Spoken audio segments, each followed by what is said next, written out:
kanal informasi dan inspirasi.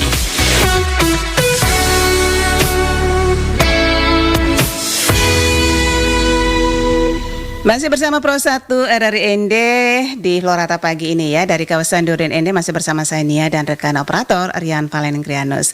Baik, masih satu topik lagi kami hadirkan untuk Anda pagi hari ini, yaitu terkait dengan pemuktahiran data pemilihan pilkada serentak Nusa Tenggara Timur 2024.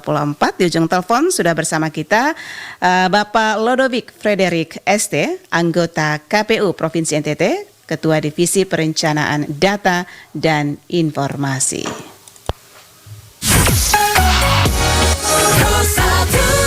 Selamat pagi Pak Frederick. Selamat pagi Ibu Nia. Apa kabar pagi hari ini?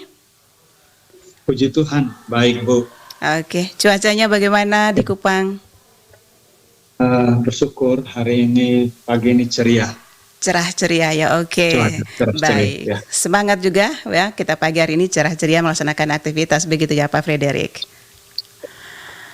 Oke Pak Frederick, terkait dengan pemutahiran data pemilihan pilkada serentak NTT 2024, sudah sejauh mana ini ya proses pemutahiran data pemilihan pilkada 2024 di Nusa Tenggara Timur? Baik, terima kasih Ibu Nia, terima kasih, selamat pagi teman-teman pemilih, pendengar dimanapun Anda berada. Berbicara tentang penyusunan daftar pemilih untuk Pilkada 2024, itu diawali sejak tanggal 2 Mei 2024 yang lalu, saat Menteri Dalam Negeri menyerahkan DP4, daftar penduduk potensial pemilihan untuk NTT. Saat itu diserahkan kepada KPU RI tanggal 2, kemudian tanggal 2 sampai tanggal 19 Mei tim data KPU RI melakukan sinkronisasi terhadap data khusus data NTT itu sejumlah 4.019.413 pemilih.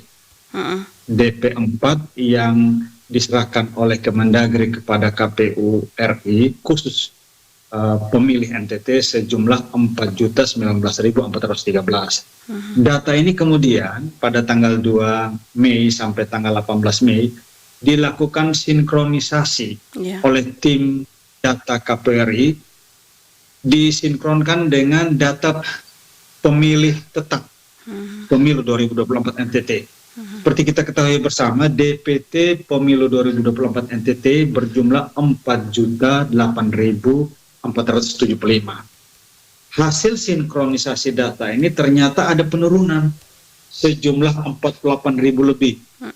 Dari 4.019.000 menjadi 3.971.000. Hal ini disebabkan karena sudah banyak pemilih dalam DPT pemilu 2024 yang lalu yang sudah tidak memenuhi syarat. Karena sudah meninggal, sudah pindah domisili, sudah berubah status menjadi TNI Polri. Kemudian data tersebut sejak tanggal 20 Mei sampai tanggal 1 Juni diserahkan ke KPU Kabupaten Kota, 22 Kabupaten Kota melalui KPU Provinsi, baik aplikasi Sidali, kemudian teman-teman 22 Kabupaten Kota ini melakukan pemetaan TPS. Jadi pemilih sejumlah 3.971 didistribusi di TPS-TPS yang baru dibentuk. Dapat diketahui jumlah TPS saat pemilu 2024 itu berjumlah 16.746.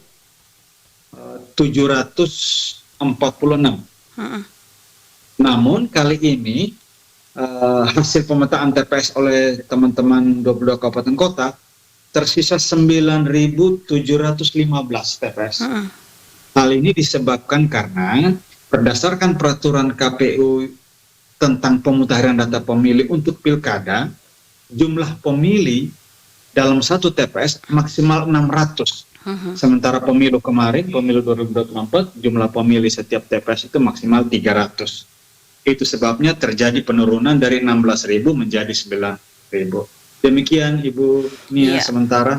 Oke, baik. Dan untuk sejauh ini pemutaran data pemilihan pilkada serentak itu sudah capai berapa persen, Pak Frederick? Baik. Setelah teman-teman kabupaten kota melakukan pemetaan TPS dan mendistribusi pemilih sejumlah 3.900.000 tadi ke 9.715 TPS, kemudian dilanjutkan pada tanggal 24 Juni kemarin, sudah hampir sebulan ini, berproses sampai hari ini, itu sudah 99,95%. Kurang lebih 12 kabupaten kota itu sudah 100% melakukan pencocokan dan penelitian dengan cara masing-masing kabupaten kota itu membentuk petugas pemutaran data pemilih sejumlah 15.210 orang yang tersebar di seluruh NTT untuk 9.719 TPS melakukan pencocokan dan penelitian dengan cara mendatangi rumah ke rumah. Dan sejak tanggal 24 Juni kemarin, petugas pemutakhiran itu sudah datang, dan per hari ini, pagi ini, kami dapat informasi sudah 12 kabupaten kota yang sudah tuntas melakukan pencocokan dan penelitian dengan total 99,95%. Kurang lebih 1.000 orang lagi yang sampai hari ini masih dilakukan pencocokan dan penelitian. Untuk kemudian waktunya sampai tanggal 24 Juli nanti, kurang lebih 6 hari ke depan. Oke. Dan untuk diketahui Pak Frederick, Kabupaten Manasara sudah mencapai 100% dan juga masih pasti tersisanya lagi 10 kabupaten kota begitu ya? Benar, benar Bu. Boleh tahu berapa? Ya, kabupaten yang belum mencapai 100% Pak? Yang sudah mencapai 100% maksudnya? Yang sudah 100% itu pertama dapat kami sampaikan itu Saburai Jua. Kemudian disusul oleh Flores Timur, Belu, Timur Tengah Selatan, Alor, Sika, Sumba Timur, Sumba Barat, kemudian Kota Kupang juga sudah kemarin, Sumba Tengah, Nagakeo, kurang lebih 12 kabupaten. Sementara yang belum itu masih Kota Kupang, sudah 99,9%, kemudian masih ada TTU, juga 99%,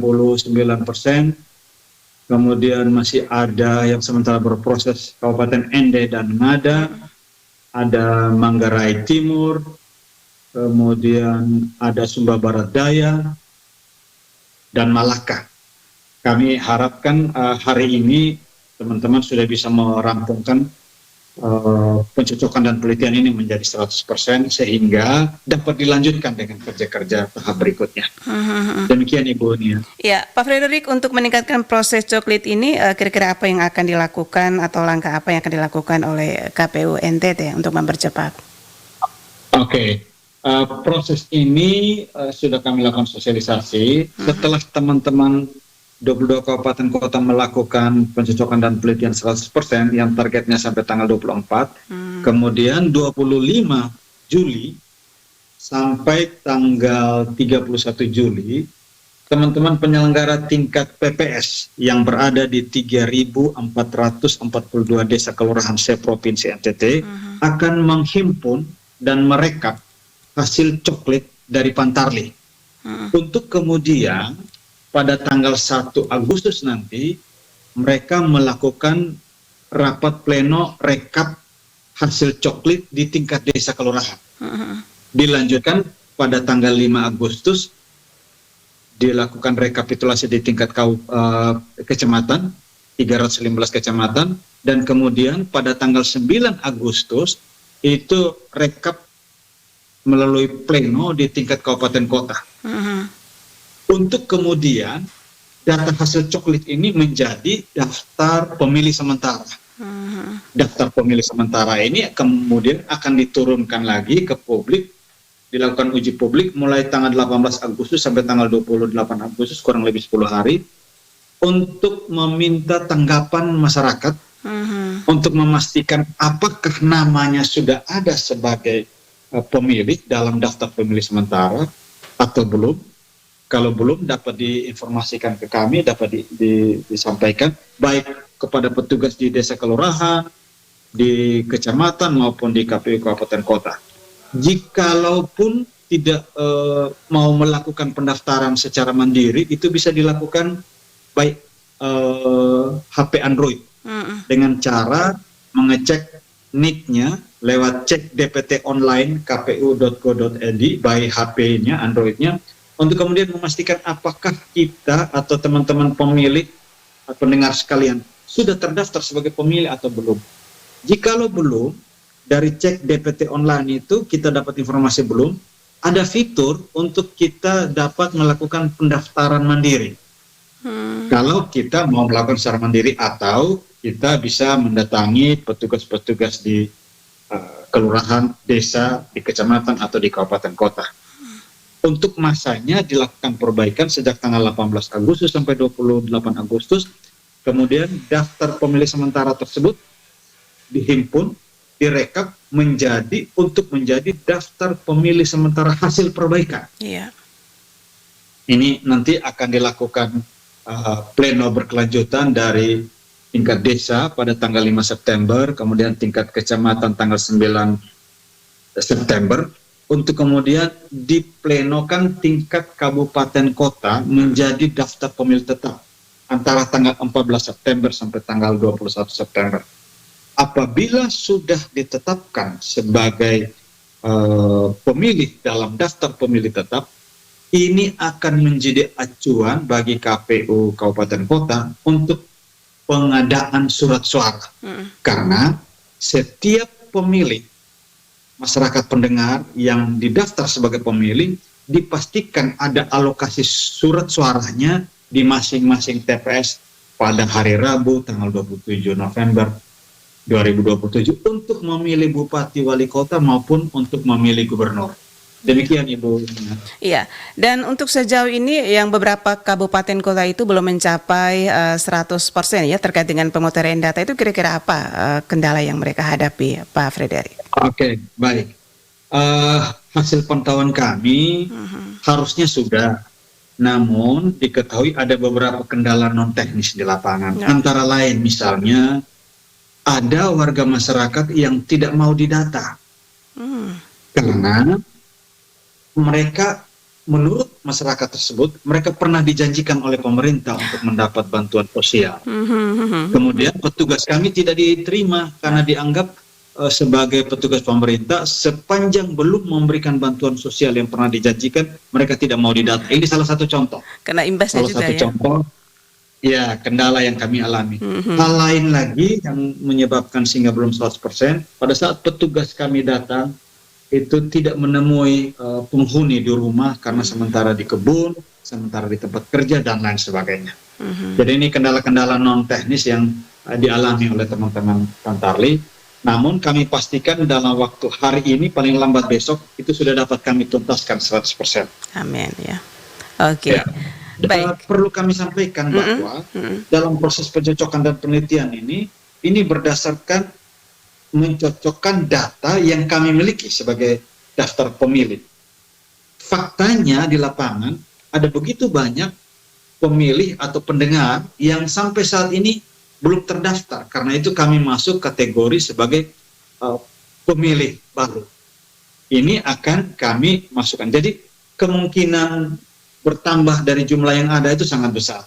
Walaupun ada yang juga sudah tidak memenuhi syarat karena sudah meninggal, sudah pindah domisili atau keluar dari NTT misalnya, atau bahkan sudah berubah status menjadi TNI Polri. Oh iya. Ya. Demikian. Oke. Dan ini terakhir Pak Frederick, apa yang menjadi harapan atau himbauan ya untuk masyarakat sendiri menyukseskan pemilihan nanti di tanggal 27 November 2024? Baik, terima kasih Ibu Nia.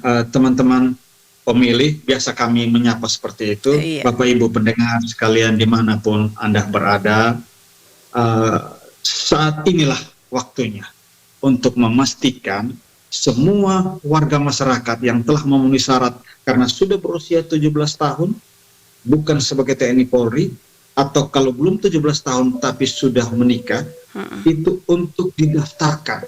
Kami, petugas kami sejumlah 15.210 orang saat ini masih sementara bekerja sampai tanggal 24 Juli nanti. Pastikan Bapak Ibu sekalian sudah didaftar sebagai pemilih. Jikalau belum, segera menghubungi petugas kami untuk kemudian didaftarkan sebagai pemilih, sehingga dipastikan pada tanggal 27 November nanti Bapak Ibu sekalian memiliki hak dan dipastikan ada surat suara yang disediakan di setiap TPS. Iya. Jam berapapun Bapak Ibu datang nanti, antara jam 7 sampai jam 1, dipastikan ada surat suara yang kami siapkan untuk memilih baik bupati, wali kota, juga gubernur.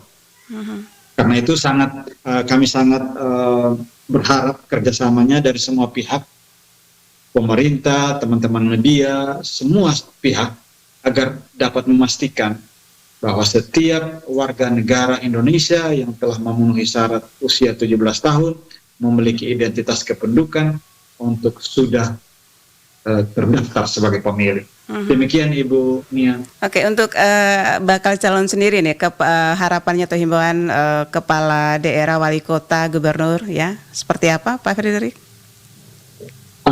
Kalau sampai saat ini kami secara resmi belum mengetahui bakal calon yang ada, karena masanya sampai pada akhir Agustus nanti. Terakhir tanggal 29 Agustus baru ada yang secara resmi datang mendaftar. Untuk saat ini masih pada masa-masa konsolidasi antara partai politik pengusung. Sementara di 4 kabupaten dapat kami informasikan, saat ini sementara berproses terkait calon persorangan untuk calon bupati, bakal calon. Itu ada di Kabupaten Sika, ada di Manggarai Timur, ada di Sumba Tengah, dan ada di Kabupaten Belu. Ini sementara berproses untuk kemudian nanti akan kami pastikan apakah mereka dapat menjadi calon dari persorangan atau tidak. Sementara masa-masa perbaikan dukungan calon persorangan. Baik, oke. Terima kasih Pak Frederick atas waktunya pagi hari ini bersama Pro 1 RRI ND, ya. Salam sukses untuk Anda juga bersama teman-teman. Selamat pagi. Baik, terima kasih Ibu Nia. Terima kasih teman-teman pendengar sekalian dimanapun Anda berada. Tetap sehat. Tuhan memberkati kita semua. Amin. Pendengar Pro 1 dimanapun Anda berada, bersama kita, ya, Bapak Lodowik Frederick ST, anggota KPU Provinsi NTT, juga Ketua Divisi Perencanaan Data dan Informasi terkait dengan pemutahiran data pemilihan Pilkada Serentak NTT 2024 yang saat ini sudah mencapai 99,95%. Saya Nia dan rekan Rian Valengrianus saat ini masih bersama Anda di Florata pagi ini.